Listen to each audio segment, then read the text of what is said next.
Students, आज का हमारा टॉपिक है भौतिक एवं रासायनिक परिवर्तन। सबसे पहले हम देखेंगे कि भौतिक परिवर्तन क्या होता है।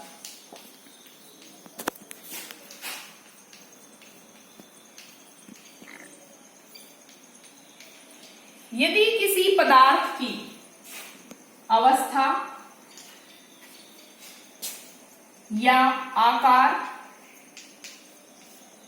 या आमाप में कोई परिवर्तन आए तो उसे हम भौतिक परिवर्तन कहते हैं।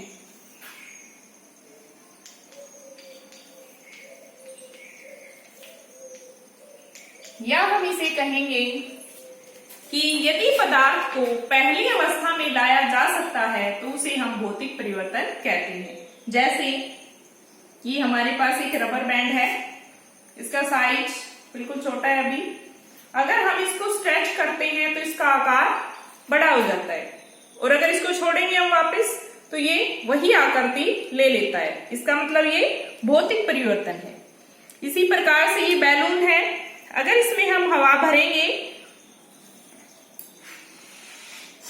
तो इसका आकार बढ़ जाता है, आमाप बढ़ जाता है, और जैसे इसकी हवा निकलेगी तो ये उसी आकार में आ जाता है। इसका मतलब इसमें ये भी एक भौतिक परिवर्तन का उदाहरण है। ऐसे ही हमारे पास एक कागज है, अगर इसको हम फोल्ड करके एरोप्लेन बनाए या कुछ भी, ये एक नया साइज हमें मिलेगा। लेकिन अगर इसको हमें खोलकर वापस उसी अवस्था में इसको भी हम ला सकते हैं, तो ये भी क्या है कि भौतिक परिवर्तन है। ऐसे ही हम गीला आटा होने के बाद लोई बना के रोटी बेलते हैं, वापस उस रोटी से फिर लोई बना सकते हैं, ये भी एक भौतिक परिवर्तन है। ऐसे ही यदि पानी है हमारे पास, अगर उस पानी को हम फ्रीजर में रखें तो वो बर्फ बन जाएगा, और जैसे ही उस बर्फ को निकालकर बाहर रख देंगे कुछ देर के लिए तो वो पानी में बदल जाएगा।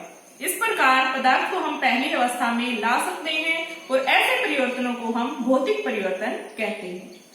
अब हम दूसरा पढ़ेंगे, रासायनिक परिवर्तन।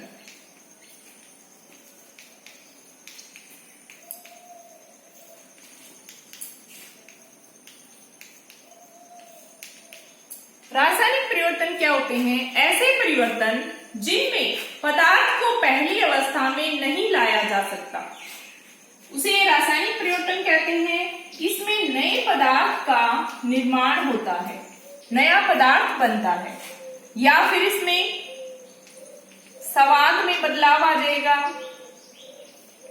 रंग में बदलाव आ जाएगा, या प्रकाश उत्पन्न हो, या ऊष्मा उत्पन्न हो, या नए पदार्थ का निर्माण हो, तो इन सभी में हम कहेंगे कि रासायनिक परिवर्तन हुआ है। कुछ इसके उदाहरण हम देखते हैं।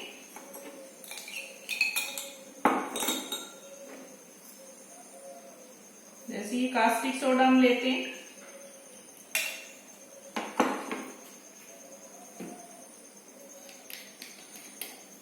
अगर इसके अंदर हम मिथाइल ऑरेंज डालते हैं तो इसका रंग में परिवर्तन हो गया है, जो कि दिखाई दे रहा है।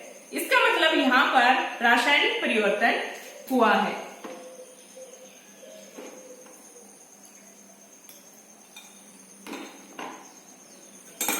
एक हम नींबू लेंगे,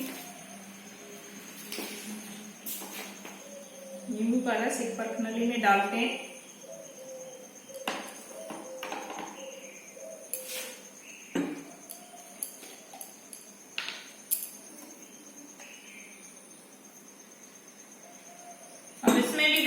रंग में परिवर्तन हुआ है। इसका मतलब ये रासायनिक परिवर्तन है। इसी प्रकार से लोहे का जंग लगना भी एक रासायनिक परिवर्तन है। उसमें भी लोहा जंग लगने के बाद भूरे रंग का हो जाता है।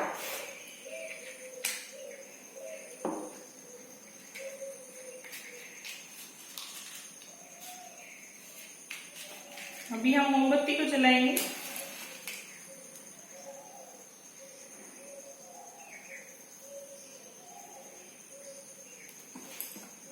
इससे हमें ऊष्मा दोनों ही प्राप्त हो रहे हैं। इसका मतलब ये क्या है, एक रासायनिक परिवर्तन है।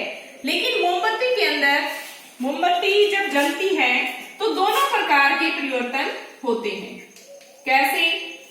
मोमबत्ती से मोम पिघलने पर हमें मोम प्राप्त होता है, जलने के बाद उच्च मात्रा में मोम प्राप्त होता है। इसका मतलब कुछ पदार्थ हमें मोम मिला है, इसका मतलब वो भौतिक परिवर्तन भी है।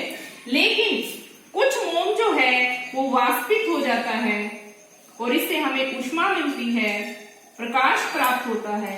इसलिए ये एक रासायनिक परिवर्तन का भी उदाहरण है।